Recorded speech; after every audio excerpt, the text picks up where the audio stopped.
오늘 존중과 관련된 우리의 삶을 풍성하게 만드는, 우리의 관계를 풍성하게 만드는 것에 대해서 우리가 좀 살펴보고 싶은데, 지난번에는 우리가 신뢰가, 서로를 향한 신뢰가 우리 사람 사이의 관계를 더 믿게 하고 풍성하게 하더라라는 그런 말씀을 나눴고, 오늘은 존중, 우리가 서로를 존중할 때 우리의 관계가 더 깊어지고 그리고 더 자유화해지고 더 따뜻해지는 것에 대해서 오늘 본문 말씀을 통해서 우리가 함께 살펴보고 싶습니다. 저는 관계를 더 풍성하게 만드는 여러 일들 중에서 이 존중이 정말 제일 마음에 와서 닿는 것 같습니다. 왜냐하면 여러분, 우리가 내가 존중받고 있어, 어디서 나를 참 귀하게 대접해줘, 그러면 우리의 행동이 굉장히 좀 거기에 맞춰서 바뀌지 않습니까? 결이 같이 바뀌게 되지 않습니까? 막 막대하면 우리도 조금 서운한 마음이 있으니까 결이 비슷하게 나가는데, 근데 굉장히 우리를 이렇게 존중해 주면 그러면 거기에 대해서 마음이 이제 이렇게 있게 되는 거잖아요. 제가 한 번은 평소 때는 잘 가지 못하는 목욕탕에 간 적이 있거든요. 그런데 제가 낸 건 아니고 어느 분이 단체로 이렇게 갔을 때, 근데 제가 키를 제 손목에다가 걸고도 어디 있는지 몰라서 어디 갔지 키가? 그런데 카운터에 계신 분이 저를 긍휼히 여기는 마음으로 끝까지 지켜봐 주시더라고요. 찾을 때까지. 근데 민망하기도 하지만 그냥 아저씨 여기 있잖아요 이렇게 얘기해 주지 않으시고 끝까지 좋게 이렇게 봐주신 것이 고맙더라고요. 존중받는다는 느낌은 우리가 참 잊을 수 없는 소중한 삶의 경험이고, 그런 만큼 누군가를 존중해 준다면 우리 관계가 서로 아주 행복한 관계의 거리들, 공간이 생긴다라고 싶어요. 한 10년도 조금 더 됐지만 개그 콘서트라는 곳에 애정남이라는 코너가 있었습니다. 애매한 것을 정해주는 남자. 근데 거기서 지금도 기억나는 한 에피소드 하나가 있는데, 무슨 얘기를 하냐면 우리 축의금 있잖아요. 결혼식 때 축의금 얼마 해야 될까, 이거 애매한데 정해주겠다. 지금이랑은 조금 차이가 있죠. 지금은 아무래도 인플레이션도 됐고, 그리고 저희도 또 나이가 있으면 조금 달라지지만 그 개그 콘서트에 있는 사람이 아마도 싱글들이 많았던 것 같아요. 그래서 그때 당시만 해도 10년 전이니까 감안하고 우리가 들으면 되겠습니다. 이런 얘기를 하더라고요. 3만 원 할지 5만 원 할지 되게 애매한데 딱 정해주겠다. 결혼 성수기 때는 3만 원, 비수기 때는 5만 원으로 하자. 뭐 5월이나 6월 때는 결혼하시는 분들이 많잖아요. 그러니까 성수기니까 우리 서로 이해하면서 3만 원으로 가고, 비수기가 있잖아요. 제가 결혼 안 하는 주간 그 5만 원으로 하자. 개그 콘서트니까 그렇게 이야기를 하죠. 그리고 5만 원 할지 10만 원 할지도 정해줬어요. 제가 여기서 공감했는데요. 자, 그 결혼하는 친구 부모님이 자기 이름을 알면 10만 원, 모르면 5만 원. 그런데 어떻게 그걸 아냐? 일단 봉투에다 5만 원을 넣고 부모님한테 가서 인사를 드린대요. 안녕하세요, 아버님. 그럴 때 아버님이나 어머니가 기룽이 왔냐? 라고 이름을 기억하시면 얼른 뒤돌아서 5만 원 더 넣고 이렇게 내면 된다. 제가 그 이야기를 말씀 준비하는데, 누군가가 나를 기억해주고 그리고 나를 그렇게 생각한다는 것이 우리의 삶을 되게 풍요롭게 하고 우리의 마음과 태도를 결정한다니까요.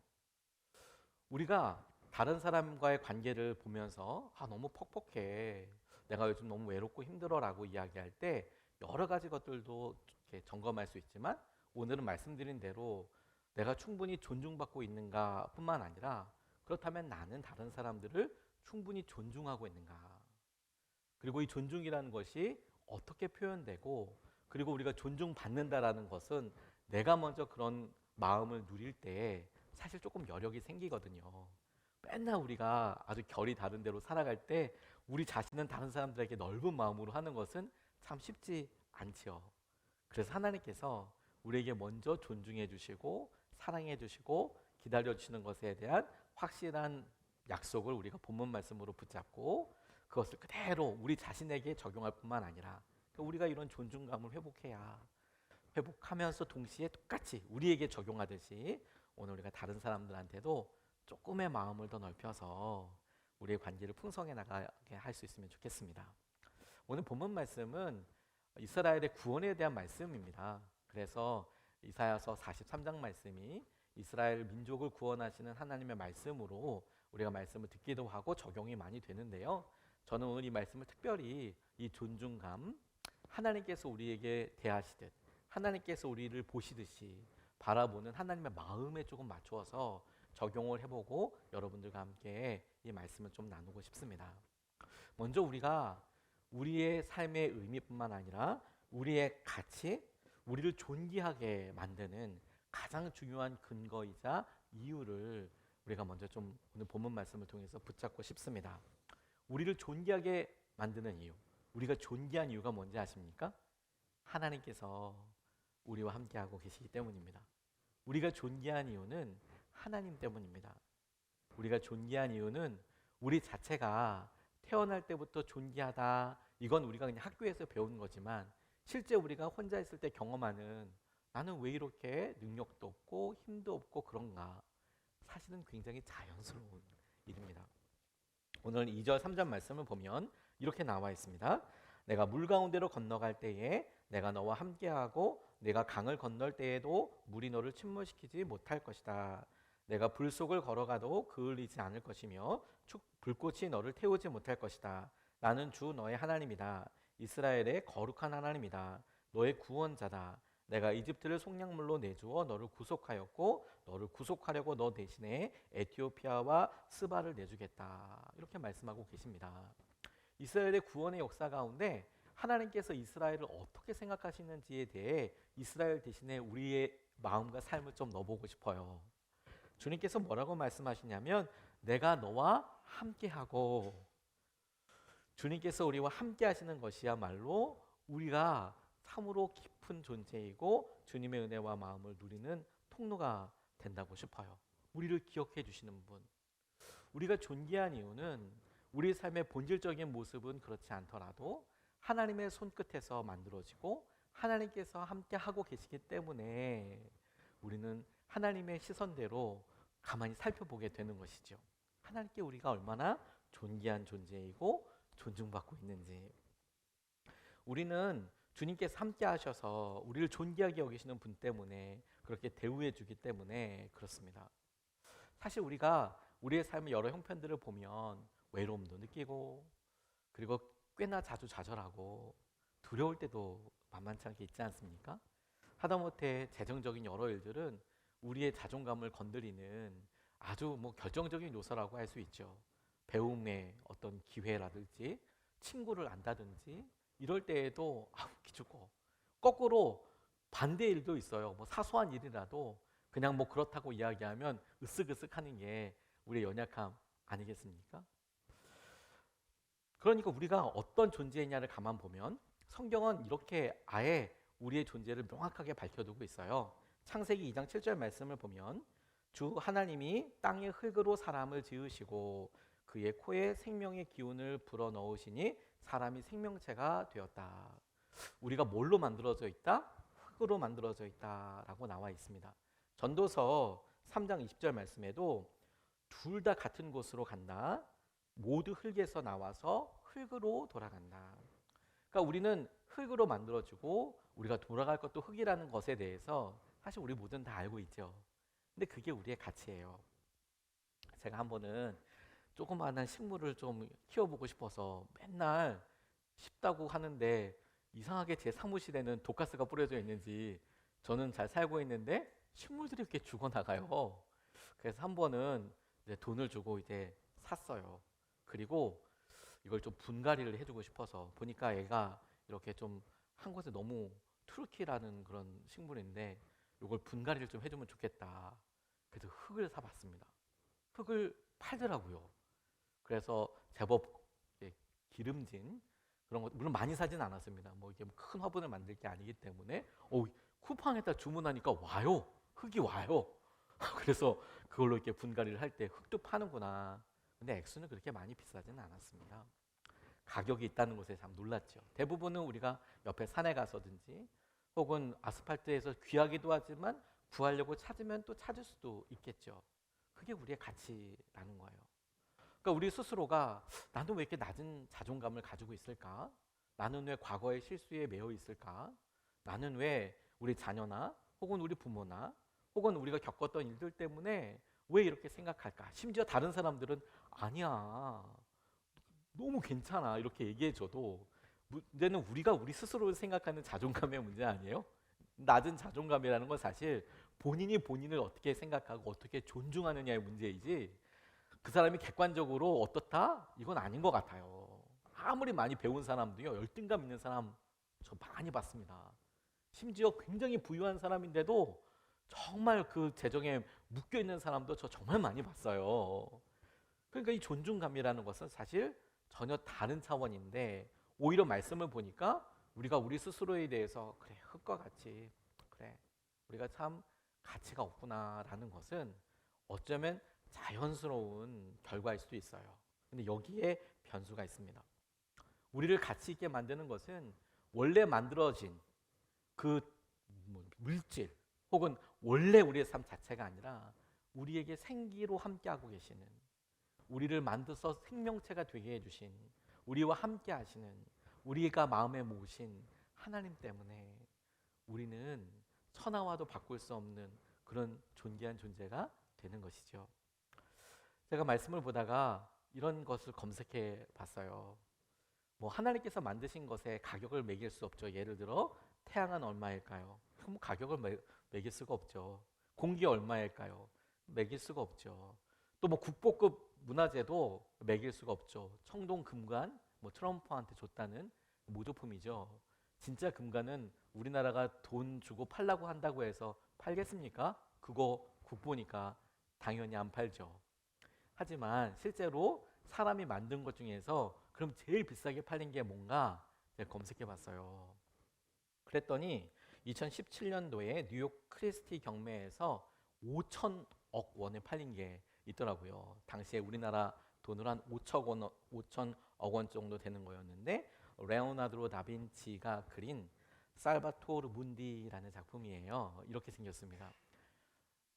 초상화예요. 그 살바토르가 뭐냐면 라틴어로 구원자란 뜻이고 문디가 세상의란 뜻이에요. 그래서 세상의 구원자, 예수 그리스도입니다. 저걸 우리가 사우디아라비아의 실제 왕자인 무하마드 빈 살만이 저걸 샀대요. 5천억에 한 방에 샀답니다. 그래서 다르죠. 근데 이것과 재밌는 사실 한 가지가 있어요. 이게 뭐냐면 이게 1958년에 똑같이 영국의 소도비 경매에서 이 다빈치 작품이 이거 다빈치가 그렸다라는 것을 확인하지 못했대요. 그때는 이거 모조품이나 그냥 뭐 그림 중에 하나다 그러면 생각했다는 거예요. 그래서 그냥 이 그림이 얼마에 판매가 되었느냐, 경매가 되었느냐, 영국 소도비 경매에서 똑같은 저 작품이 7만 원. 저게 레오나르도 다빈치라는 이름을 빼고 나니까 7만 원에 팔렸었던 거라는 거예요. 근데 그 사이에 여러 학자들이 저거 고증하고 검증하고 엑스레이로 찍어보고 막 이런 다음에 이거는 레오나르도 다빈치의 작품 진품이 확실하다. 그래서 물론 50년 정도의 5, 60년 정도의 시간이 지나기도 했지만 하지만 그 가치가 대략 한 100만 배 정도 진짜 뛴 것 같아요. 대략 한 100만 배. 5천억이랑 7만 원이랑 사실 700만 원도 우리는 사실 굉장한 7만 원이면 여러분 한번 살만하지 않습니까? 7만 원이 50년 지나서 5천억 된다 그러면 괜찮죠. 아주 괜찮은 장사죠. 근데 그 이유와 가치의 중요한 이유가 뭐라고요? 누가 만들었느냐. 사실 우리도 그렇습니다. 저 그림이 이름 빼고 실제 가치를 7만 원이라고 평가한 거 아니에요. 당시에 여러 경매하는 사람들이. 물론 경매가가 뭐 진짜 가치다라고 이야기할 수는 없지만 사람들이 보았을 때 적어도 가치는 7만 원 정도였다는 거예요. 이름 하나 붙이니까 5천억. 우리도 흙, 제가 시켜보니 몇천 원 혹은 만 원이 되지 않는 흙, 그 한 줌, 뭐 몸무게만큼 한다고 해도 몇만 원, 7만 원, 8만 원, 10만 원 정도 흙의 무게와 가치로만 따진다면, 하지만 우리를 만드시고 우리를 함께 하시는 그분 때문에 우리의 가치와 우리가 충분히 존중받아야 할 만한 존재라는 것이 너무도 분명한 것이죠. 저와 여러분들은 우리와 함께 하신 하나님 때문에, 그리고 하나님께서 절대로 포기하지 않으시는 하나님의 시선과 마음 때문에 이미 존중받고 있고 존귀한 사람입니다. 우리가 이것을 붙잡는 것입니다. 두 번째로 우리가 참으로 존중받고 존귀하다라는 놀라운 사실을 발견할 수 있는 것은 하나님께서 우리를 사랑하시는 것에서 우리가 마음을 찾을 수 있습니다. 그거 아십니까? 아무리 천덕꾸러기처럼 해도 부모님의 끔찍한 사랑을 받고 있는 자녀는 다른 사람들이 함부로 못합니다. 하나님께서 저와 여러분들을 그만한 사랑과 마음으로 사랑하고 계세요. 오늘 4절 말씀을 보면 이렇게 나와 있습니다. 내가 너를 보배롭고 존귀하게 여겨 너를 사랑하였으므로 너를 대신하여 다른 사람들을 내주고 너의 생명을 대신하여 다른 민족들을 내주겠다. 내가 너를 보배롭고 존귀하게 여겨 너를 사랑하였으므로. 가슴이 떨리는 말씀 아닙니까? 주님께서 당신의 시선과 당신의 시선에 보이는 우리들의 의미, 우리들의 가치에 대해서 너는 보배롭고 존귀해서 내가 너를 사랑한다. 하나님께서 이렇게 여기신다는 거예요. 이건 제 말이 아니고 저와 여러분들이 지금 읽었던 말씀에 내가 너를 보배롭고 존귀하게 여겨 사랑하여서 다른 무엇과도 바꾸지 않을 하나님의 놀라운 은혜와 통로로 삼는 것에 대해서 주님이 그렇게 말씀하셨어요. 이거 참 놀랍지 않습니까? 이미 조금 되긴 했지만 요즘 드라마 중에서 폭삭 속았수다, 전 전체를 보지는 못했지만 유튜브에서 이렇게 보다 보니까 거기 은명이 금명이 나오는데 저는 은명이랑 좀 비슷한 느낌이 또 있어서 우리 부모님한테 나는 은명이 같지 않았을까? 금명이는 공부도 잘하고 열심히 하는 딸이고요. 은명이는 맨날 사고 일으키는 아들내미인데, 그런데 그 관식이 부모님입니다. 아버지, 애순이, 어머니가 그렇게 그 자녀들을 사랑하는 모습을 보면 너무 가슴이 뛰더라고요. 근데 어떤 에피소드가 나오냐면 자기도 이제 결혼하고 이 은명이가 찹쌀떡을 팔러 다녀요. 밤새도록. 그러니까 아내가 너무 속상한 거예요. 결혼한 며느리가. 그래서 부모님한테 얘기합니다. 같이 살고 있는. 뭐 하고 다니는 줄 아냐, 은명이. 밤새도록 찹쌀떡 팔러 다닌다. 요즘도 가끔, 요즘은 잘 안 들리는데 왜 찹쌀떡 이거 다니는 사람들 있잖아요. 그 밤에 그거 막 먹으면 진짜 맛있죠. 이제 또 철이 또 다가오네요. 근데 그거 하러 다니는 거예요. 근데 아버지가 그거 한다는 걸 듣고 자기가 아는 사람, 얘가 다니는 곳곳마다 5천 원짜리씩을 뿌리는 거예요. 우리 애가 이렇게 소리 들리면 그거 좀 사주라고. 그래서 5천 원씩 나눠주는 거예요. 그 장인어른과 같이 이게 나눠주는 거예요. 그래서 이 은명이가 한밤중에 자기도 이제 가장이고 돈도 못 벌고 맨날 사고만 치고 있으니까 돈이라도 벌어보겠다고 밤에 알바를 하는데 사람들이 다 찹쌀떡 이렇게 불러서 이제 가보면 5천 원 이렇게 주면서 떡을 바꾸면서 한결같이 하는 말이 너 이놈아 아버지한테 잘해. 너 이놈아 아버지한테 잘해. 가는 곳마다 그 얘기를 듣는 거예요. 그 나중에 애가 알아요. 이 사람이. 아버지가 어떤 일을 했는지 5천 원 나눠줘. 자기의 격에 보니까 아버지가 사람들한테 나눠준 5천 원을 자기 이제 그걸 받고 있는 거잖아요. 그걸 떡을 팔아서. 그 사람들은 사실 공짜로 먹는 거지 않습니까? 누가 5천 원 떡 사 먹으라고 돈 주는 떡 먹으니까. 결국에는 그 사람들만 좋은 일을 해주는 역할을 그걸 보고 이 은명이가 막 울어요. 마음속에. 근데 저는 그거 보면서 다르게 마음이 막 너무 가슴이 이렇게 좋더라고요. 그렇게 바꿔서라도 사랑하는 마음 때문에 은명이나 금명이나 너무 존귀하게 되는 것 아닙니까? 하나님께서 우리에게 계속 회복하기 원하시고 말씀하시고 다시 말씀하시고 고쳐 말씀하시고 포기하지 않고 말씀하시는 것이 무엇이냐면 네가 너의 시선과 너가 생각하는 가치관으로 너 자신을 바라보지 마. 그게 너의 가치가 아니야. 하나님이 바라보시는 시선과 하나님이 우리에게 갖고 계신 가치를 보게 하는 것이 믿음의 핵심이에요. 우리는 흙이에요. 얼마 되지 않아요. 제가 나중에 제 몸무게만큼 흙값이 얼마 하는지 제가 우리 권쌤한테 한번 물어봐야겠네요. 흙값이 요즘 얼마나 하는지는 모르겠지만 하지만 공짜라도 아마 얻을 수 있을 거예요. 하지만 나를 만드신 분 때문에 그리고 나를 아끼시고 사랑하시는 분 때문에 우리는 주의 은혜와 마음을 누리게 되는 것이죠.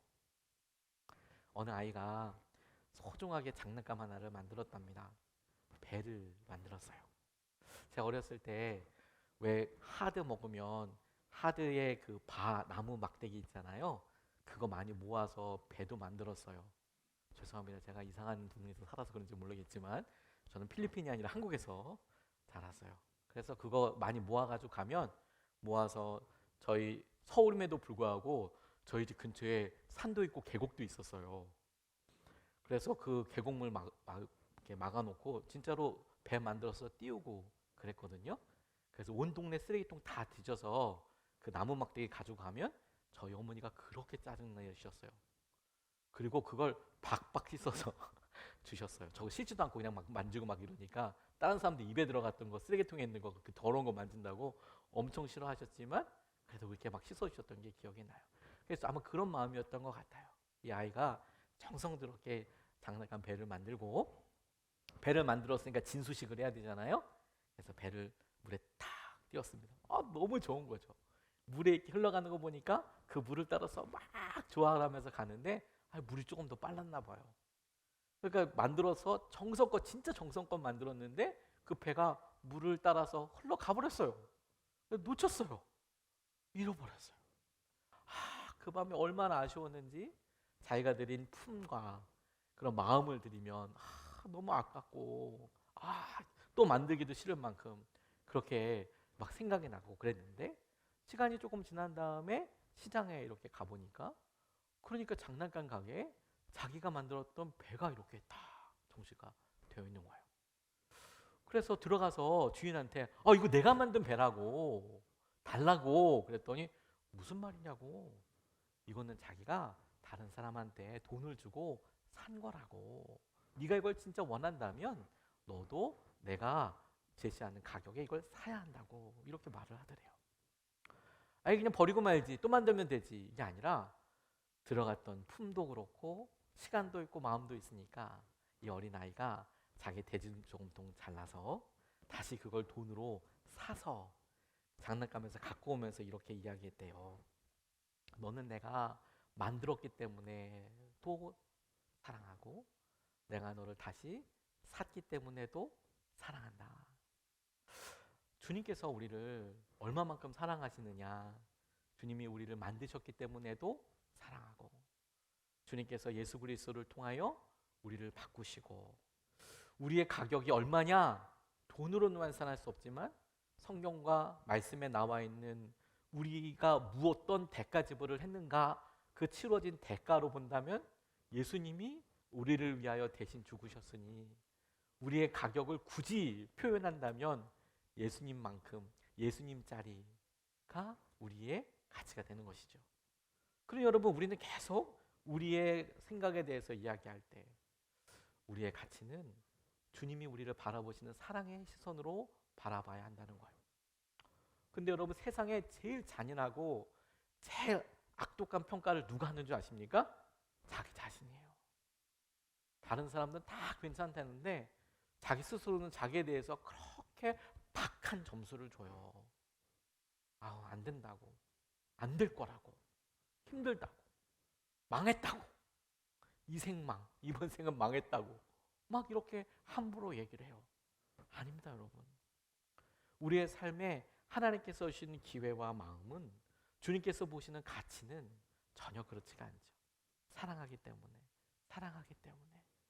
그것은 우리에게 놀라운 은혜와 가치가 있는 것이죠. 우리 주위에게도 똑같습니다, 여러분. 주님이 우리를 어떻게 존중하고 계시는지, 존귀하게 여기고 계시는지 우리가 그것을 깨달을 때 비로소 다른 사람도 그와 같다라고 생각할 수 있고 볼 수 있게 되는 것이죠. 제가 말씀을 보다 보니까 이런 게 있더라고요. 하나님의 사랑을 받는 사람답게 하나님을 본받는 사람이 되라. 하나님의 사랑을 받는 사람, 자녀답게 하나님의 사람을 본받는 자라가 되라. 아멘이죠, 아멘. 하나님, 우리의 존재는 딱 그와 같이 여겨지게 되는 것입니다.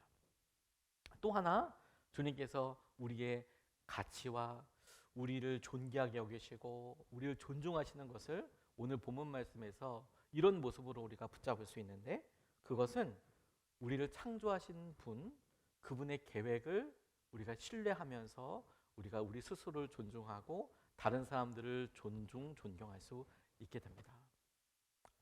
우리의 지금 모습은 미완성이잖아요. 여전히 우리 건축 중입니다. 공사 중이에요. 완성된 형태는 아니에요. 근데 여러분, 이걸 완성한 형태의 완성형을 보고 계시는 분이 계세요. 가우디라는 유명한 건축가가 뭐 수백 년 동안 스페인에 뭘 지었다죠. 저도 나중에 한번 보고 싶은데 그게 몇백 년 동안 지었다죠. 짓는 사람의 손길과 그 계획, 그걸 모르는 사람들은 그냥 보여준 것으로 이렇게 평가하지만 다 지어진 후의 가치는 모르죠. 저와 여러분들의 성품과 현재는 아직 언더 컨스트럭션이에요. 여전히 건설 중이에요. 완성본이 아니에요. 근데 주님은 이렇게 말씀하십니다. 오늘 본문의 1절과 7절 말씀을 보면 이렇게 선포하고 계세요. 그러나 이제 야곱아, 너를 창조하신 주님께서 말씀하신다. 누가 창조하셨다고요? 하나님께서, 주님께서 창조하셨어요. 이스라엘아, 너를 지으신 주님께서 말씀하셨다. 누가 지으셨다고요? 주님이 지으셨어요. 내가 너를 속량하였으니 두려워하지 말아라.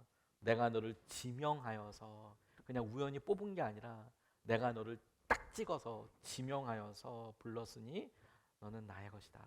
7절 말씀도 보면 나의 이름을 부르는 나의 백성, 나에게 영광을 돌리라고 창조한 사람들.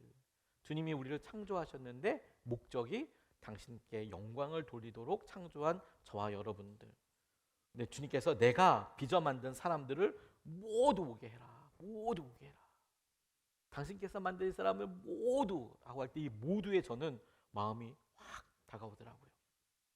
주님이 말씀하신 모두는 저와 여러분들 중에 한 사람의 예외가 있지 않을 겁니다. 하나님이 창조하시고 그 창조하신 분이 당신의 영광이라는 분명한 계획과 목적을 위해서 부르셨대요. 계획과 목적이 있으시죠.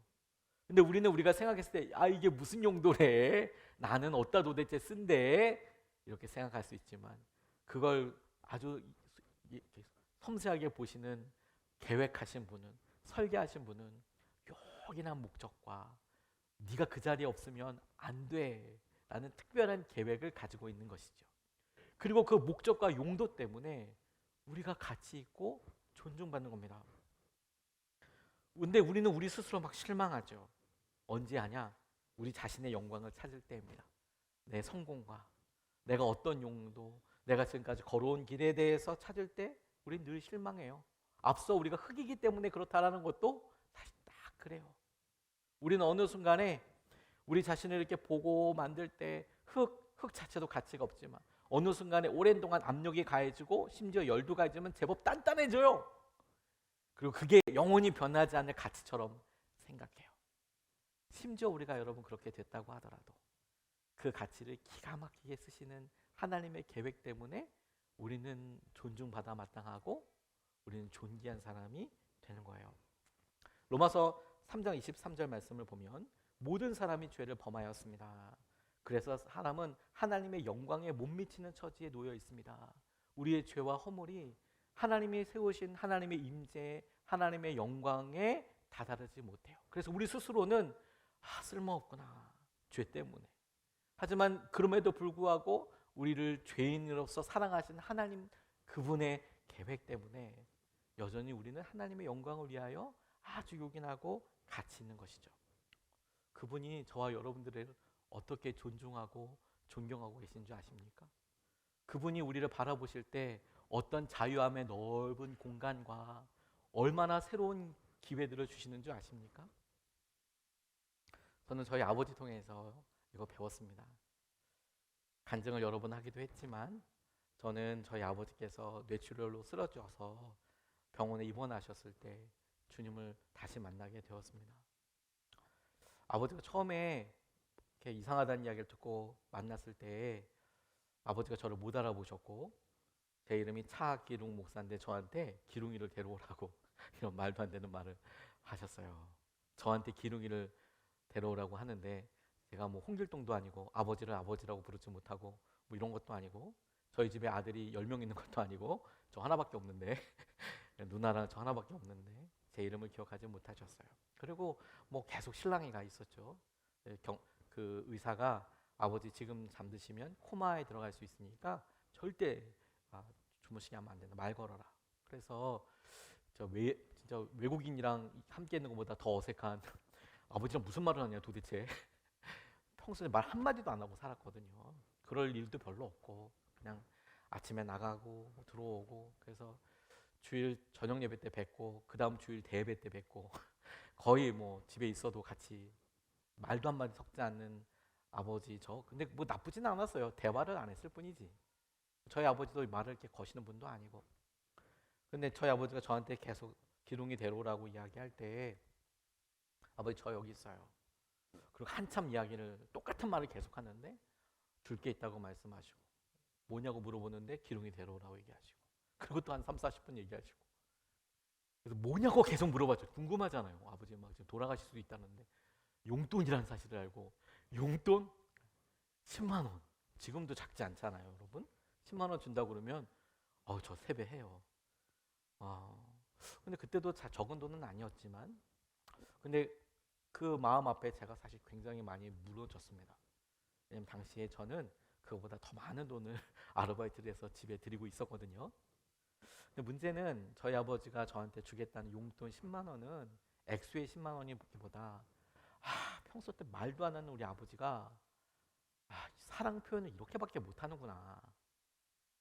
말을 못하는구나. 우리 아버지도 저한테 할아버지한테 사랑도 잘 못 받아보고 그 전쟁통에 외정시대 때 사랑도 못 받아보고 그때는 그렇게 사는 게 급급해서 사셨을 테니까 우리 할아버지가 저희 할아버지가 그러니까 아버지도 사랑받고 뭐 네가 뭐 어떻게 해라 뭐 장소 이런 거 별로 듣지 못하고 그렇게 덜컹덜컹 하셨다가 내 아들한테는 잘해줘야지 마음은 그렇지만 표현하는 방법을 본 적이 없으니 저희 아버지 똑같이 하신 건데 저는 우리 아버지 나한테 관심이 없다고. 대학을 들어갔을 때도 우리 아버지께서 수고했다. 저 대학원 들어갔을 때도 저희 아버지가 저한테 뭐 잘했다, 얼마나 힘들었니 이런 얘기가 아니라 그냥 수고했다, 끝 이거였거든요. 근데 저희 아버지는 그렇게밖에 표현을 못하는구나. 그래서 그곳에서 우리 아버지 사랑 표현을 알게 되면서 주님을 만났다고 하나님께서도 똑같이 저한테 기룡아 내가 줄 것이 있다 이렇게 말씀하셨다고 했잖아요. 근데 그때 그 순간에 바뀌어진 가치가 또 한 가지 있어요. 그게 뭐냐면 여러분, 저는 저희 아버지가 저에 대해서 갖고 계신 그런 침묵? 이게 무관심이라고 생각했어요. 저에 대해서 관심 있고 사랑하면 더 많이 표현해 줘야 되잖아요. 더 많이 얘기해 줘야 되잖아요. 더 많이 확실하게 두 번, 세 번 얘기해 줘야 되잖아요. 근데 저희 아버지는 뭐 10년, 20년 얘기도 한마디 안 하시니까 그렇게 생각했거든요. 근데 거꾸로 보니 저희 아버지는 침묵으로 사랑을 표현하시더라고요. 그리고 침묵을 믿음의 말로 이렇게 바꿔서 이야기할 수 있더라고요. 기다림. 그리고 그 기다림을 이렇게도 표현할 수 있을 것 같아요. 신뢰와 존중. 네가 알아서 할 수 있을 거야. 네가 돌아올 수 있을 거야. 네가 내 마음을 알 때가 올 거야. 너 스스로. 그 영광의 순간이죠. 그 사랑에 스스로 힘입어서 일어나게 되는 순간이요. 하나님도 딱 그와 같지 않습니까? 예수님의 사람들 여러분, 우리 성도님들 가운데 오랜 가난과 어려움 때문에 기도하는 분도 계시고 사랑하는 이의 건강을 놓고 간절히 기도해 본 분도 계시고 어떤 관계의 회복을 놓고도 기도하고 왜 이게 잘 되지 않나? 앞날을 위해서 이렇게 기도할 때 왜 하나님께서는 도무지 침묵하시나? 근데 여러분, 주님이 우리를 얼마만큼 존중하시는지 아십니까? 당신께서 우리를 믿어주셔서 우리를 존중해 주셔서 말할 수 없는 염려와 걱정과 우리의 좌충우돌의 현실이 있지만 주님은 우리를 한결같은 사랑과 하나님의 계획 가운데 두시고 돌아올 거야. 믿어주시고 그리고 절대로 함부로 하지 않고 존중해 주시고 하나님께서 이끌으신 은혜와 주의 마음을 누리게 되는 것이죠. 주님을 이렇게 비교하는 것이 그렇지만 사우나 앞에서 제가 편안하게 찾을 때까지 안정된 모습으로 기다려주는 것에 소소한 위로와 존중감을 느낀다면 하나님은 우리에게 그만한 기다림과 큰 인생의 무게로 우리를 지켜봐 주시고 우리를 기다려 주시며 우리를 존중해주고 계세요. 그리고 그 마음뿐만 아니라 확실한 존중의 증표가 있습니다. 저와 여러분들이 절대로 부인할 수 없는 놀라운 증거와 증표가 있어요. 그건 예수 그리스도의 몸과 예수 그리스도의 피입니다. 예수님께서 우리를 위하여 죽으셨다라는 것이 2000년 전에 누군가가 먼저 죽었나 보다, 그게 십자가였나 보다가 아니라 오늘 우리가 한 달에 한 번씩 성찬을 받으면서 이게 오늘 우리에게 실제입니다.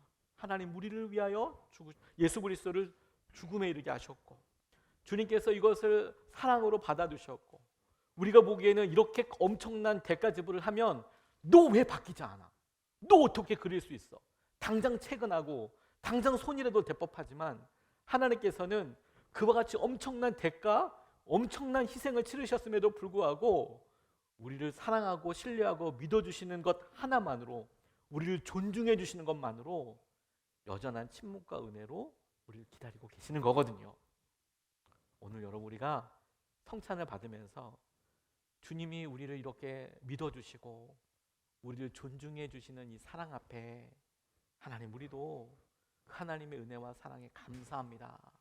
감사할 뿐만 아니라 그렇게 회복되는 마음의 여유가 조금이라도 있다면 하나님 우리 주위에 주님께서 만나게 하신 저 사람에 대해서 우리도 조금 더 자유를 줄 수 있게 해주세요. 조금 더 믿어봐 주게 해주세요. 조금 더 존중하게 해주세요.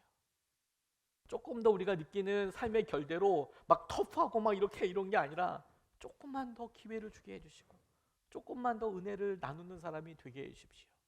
이거 하나만으로도 주님께서 우리를 기다려주시고 우리를 통하여 보셨던 완성령에, 주님이 보시는 미래의 완성령에 조금 더 가까워지는 삶이 되리라고 싶습니다. 다시 한번 오늘 성찬의 약속은 그냥 마음으로 하는 약속이 아니고 생각으로 하는 약속이 아니라 오늘 우리가 나와서 실제로 빵을 먹고 그리고 음료를 마시는 아주 실존적인 약속입니다.